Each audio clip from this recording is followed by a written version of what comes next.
75 दिनों की तुम्हारे पास एक सिलेक्शन वाली स्ट्रेटेजी क्या होनी चाहिए, अपने बदन पे यूनिफॉर्म पहनने का जो आपने सपना देखा है उसको जो है आप सभी यहाँ पे साकार कर पाए। वॉइस हो गया, नरेशन हो गया, प्रीपोजिशन हो गया, टेंस हो गया, वर्ब हो गया, ये कुछ ऐसे पर्टिकुलर चैप्टर है जहां से पक्का क्वेश्चन आएगा ही आएगा। सबसे पहली चीज क्या करनी है, कंप्लीट सिलेबस कवर करना ताकि कॉन्सेप्ट और इंपॉर्टेंट चैप्टर सारे कवर कर पाओ। हर सब्जेक्ट में से तुम्हें फिक्स चैप्टर्स, फिक्स टॉपिक मिलेंगे जहां से क्वेश्चन पक्का पूछने वाला है। देखो हम कोई आइंस्टीन तो है नहीं, एक बार जो पढ़ा सब कुछ फिट हो गया, तो हमें बार बार चीजों को रिवाइज करते रहना जरूरी है। जय हिंद वॉरियर्स, कैसे हैं आप सभी? उम्मीद करता हूं कि सभी वॉरियर्स बहुत बढ़िया होंगे। तो वॉरियर्स, आपके air force X and Y group के इनटेक 01/2027 का जो है ऑफिशियल नोटिफिकेशन आउट हो चुका है। एग्जाम डेट तुम्हें पता है, स्टेज 1 का तुम्हारा एग्जाम जो है 30 एंड 31 मार्च को यहाँ पे तुम्हारा ऑनलाइन एग्जाम होना है स्टेज 1 का। अब तुम्हारे एग्जाम तक बेसिकली आपके पास में तकरीबन 75 डेज का मोटा मोटा तौर पे टाइम बच गया है। तो इन 75 दिनों की तुम्हारे पास एक सिलेक्शन वाली स्ट्रेटेजी क्या होनी चाहिए ताकि इस बार एग्जाम को क्लियर करके अपने बदन पे यूनिफॉर्म पहनने का जो आपने सपना देखा है उसको जो है आप सभी यहाँ पे साकार कर पाए। तो डिस्कस करते हैं इन 75 डेज को आपको कैसे यूटिलाइज करना है ताकि बेलगाम तक उड़ान भरने के जो है सफर को जो है तुम पूरा कर पाओ। देखिए गाइस, सबसे पहली चीज जो आपको करनी है that is complete syllabus, complete syllabus, complete syllabus. Complete syllabus से मेरा क्या मतलब है, आगे और भी पॉइंटर्स हैं। कंप्लीट सिलेबस करने का बेनिफिट क्या है, क्या क्या तुम्हें पढ़ना है वो भी बताऊंगा। बिकॉज कंप्लीट सिलेबस पढ़ना जरूरी क्यों है कि ताकि एक तो आपको सारे के सारे जो भी कॉन्सेप्ट हैं हर एक चैप्टर के, हर एक टॉपिक के, वो तुम्हें क्लियर रहे हर एक सब्जेक्ट के। और कंप्लीट सिलेबस पढ़ने के लिए तुम्हारे पास इनफ टाइम है। और कंप्लीट सिलेबस के साथ साथ तुम्हें यहाँ पे अपने इंपॉर्टेंट चैप्टर्स हैं वो भी आइडेंटिफाई करते रहना है। कैसे, वो भी तुम्हें मैं बताऊंगा बढ़िया तरीके से कंप्लीट सिलेबस के बारे में अपन डिस्कस कर रहे हैं तब। ठीक है, कंप्लीट सिलेबस पढ़ने का मोटिव क्या कहता है कि सारे कॉन्सेप्ट क्लियर हो जाएं हर सब्जेक्ट में और इंपॉर्टेंट टॉपिक्स, इंपॉर्टेंट चैप्टर्स तुम्हें पता चल जाएं। कैसे सर? जैसे कंप्लीट सिलेबस में आपके क्या क्या मेंशन है, मैं ऐसे लेट्स से इंग्लिश की बात करता हूं, चाहे एक्स हो चाहे वाई ग्रुप हो, इंग्लिश दोनों में कॉमन है। तो मेरे भाई कंप्लीट ग्रामर, वोकेबलरी और रीडिंग पोर्शन से तुमसे 20 क्वेश्चन पूछे जाने इंग्लिश में। अब जैसे मैंने इंपॉर्टेंट चैप्टर्स की बात की, वॉइस हो गया, नरेशन हो गया, प्रीपोजिशन हो गया, टेंस हो गया, वर्ब हो गया, ये कुछ ऐसे पर्टिकुलर चैप्टर है जहां से पक्का क्वेश्चन आएगा ही आएगा। और हर सब्जेक्ट में ऐसा रहता है, हर सब्जेक्ट में से तुम्हें फिक्स चैप्टर्स, फिक्स टॉपिक मिलेंगे जहां से क्वेश्चन पक्का पूछने वाला है। ठीक है, ताकि तुम कंप्लीट एक बार पढ़ लोगे सारे कॉन्सेप्ट तो तुम्हें ऑल ओवर पूरा सिलेबस तो कवर है ही, और साथ साथ इंपॉर्टेंट चीजें भी तुम्हें यहाँ पे पता चल जाएंगी। सेम आपके साथ मैं बात करूं, जैसे लेट्स से टॉपिक है मैथ्स में, है ना, तो मैथ्स आपका एक्स ग्रुप में जो पूछता है, कंप्लीट आपने 11th-12th में जो चीजें पढ़ी हैं वहीं से आपके जो 25 क्वेश्चन मैथ्स में पूछे जाएंगे। तो मैथ का भी तुम्हें एक बार कंप्लीट सिलेबस गो थ्रू करना है बढ़िया तरीके से ताकि सारे कॉन्सेप्ट, इंपॉर्टेंट चैप्टर सब कुछ यहाँ पे कवर हो जाए।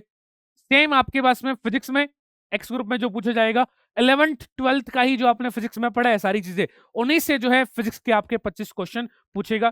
तो कंप्लीट सिलेबस अगर आपके ऊपर कवर कर लेंगे तो इजी से लेके हार्ड कैसा भी क्वेश्चन आए तुम्हें पता रहेगा, हाँ ये इस चैप्टर से रिलेटेड है, ये मैंने यहाँ पे सर ने पढ़ाया था। आगे बात करो, जैसे मैथमेटिक्स वाई ग्रुप है ना, वाई ग्रुप वाले जो बच्चे भाई मैथ्स के तुमसे 7 से 8 क्वेश्चन पूछने वाला है पेपर में। ठीक है, अर्थमेटिक मैथ के ratio, proportion, average, LCM, percentage जैसे चैप्टर से क्वेश्चन आएगा ही आएगा, कंफर्म ही भाई, है ना। तो ऐसे बहुत सारे चैप्टर 7 से 8 क्वेश्चन यहाँ से पूछे जाएगा। तो रेस्पेक्टिव टीचर्स आपको यहाँ पे अच्छे तरीके से बताएंगे, कैसे बताएंगे वो भी आगे बात मैं करूंगा ना। ठीक है, जैसे रीजनिंग की बात करें अपन, रीजनिंग जनरल अवेयरनेस, रीजनिंग के मेरे भाई तकरीबन 14 से 15 क्वेश्चन तुमसे पेपर में पूछता है वाई ग्रुप में, और 4 से 5 तो तुमसे बेसिकली नॉन वर्बल के पूछ लेता है, और बाकी ये सारे चैप्टर इनसे क्वेश्चन आते हैं बचे हुए ना। ठीक है, और आगे बात कीजिए जीके में, तो करंट अफेयर से बहुत सारे क्वेश्चन आते हैं आपके पास में, history, geography, polity, economy, sports, science attack, important days and awards, है ना। यहां से भी जीके वाले पोर्शन से आपसे जो है 7 से 8 क्वेश्चन आपके पेपर में जो आपको देखने को मिलेंगे।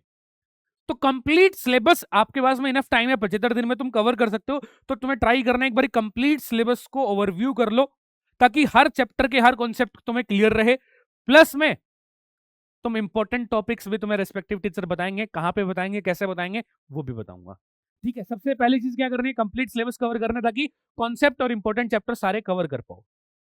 सेकंड चीज मेरे भाई दैट इज प्रैक्टिस।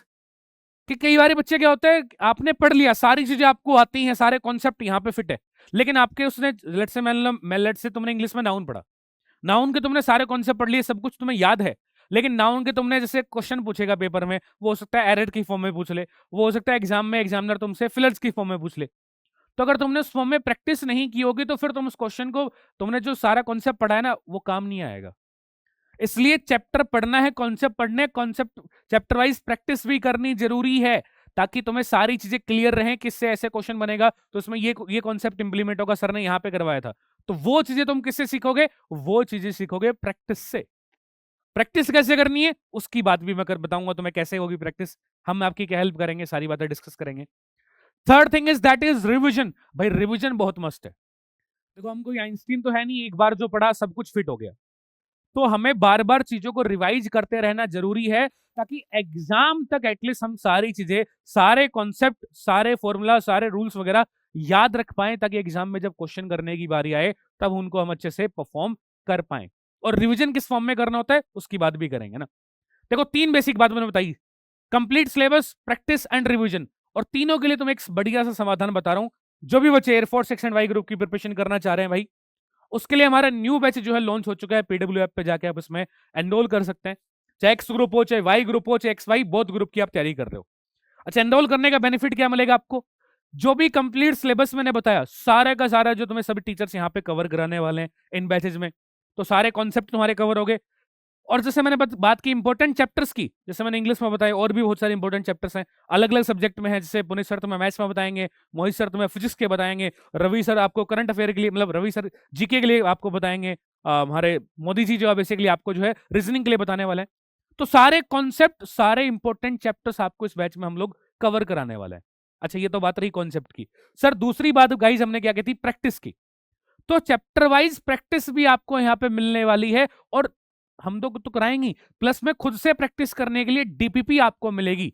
वो सबसे बड़ा प्लस पॉइंट है, बिकॉज सेल्फ प्रैक्टिस बहुत जरूरी है फाइनल सिलेक्शन लेने के लिए। और रिवीजन की जहां तक बात रही, तो हम उसके लिए आपके लिए जो बेसिकली हम आपको जो पढ़ाया जाएगा पूरे वीक में, 1 या 2 वीक में, उसका पूरा कंप्लीट आपका मॉक टेस्ट भी होंगे, चैप्टर वाइज भी हम लोग करवाने वाले हैं, और प्लस में फाइनल आपको जब सिलेबस कंप्लीट होगा तो उसके बाद में भी प्रैक्टिस सेशन यहाँ पे मिलने वाले हैं, ताकि कंप्लीट रिवीजन आपका यहाँ पे बढ़िया तरीके से हो जाएगा, और अपने बदन पे ब्लू यूनिफॉर्म पहनने का जो है अपना जो सपना सजाया है उसको साकार कर पाएंगे। फेज 1 में जो गाइस बहुत बेहतर आप जो है स्कोर कर पाएंगे।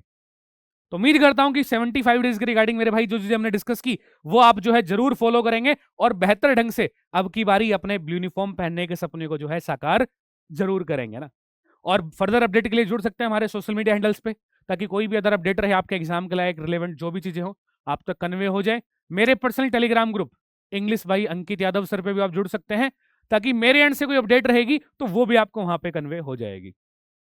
तो 3 चीजें करनी है, complete syllabus, practice and revision, और तीनों का समाधान एक ही है। जो न्यू परमवीर बैच लॉन्च हुआ है, महापैक में भी लॉन्च कर एनरोल कर सकते हो, या फिर इंडिविजुअल बैचेस में आप ज्वाइन कर सकते हैं, और बढ़िया तरीके से अपने बेलगाम तक की उड़ान भरने के सपने को जो है आप सभी वॉरियर्स साकार कर सकते हैं। और जिन वॉरियर्स को भरोसा है कि सर की बार सिलेक्शन लेके दिखाऊंगा, बदन पे ब्लू यूनिफॉर्म पहन के दिखाऊंगा, वो सभी वॉरियर्स इस वीडियो के कमेंट बॉक्स में जय हिंद भी जो है जरूर से जरूर कमेंट कर दीजिएगा। तो चलिए फिर आज के इस वीडियो को हम लोग रखते हैं यहीं तक, मुलाकात करेंगे आप सभी से नेक्स्ट वीडियो में। टिल द टाइम, जय हिंद।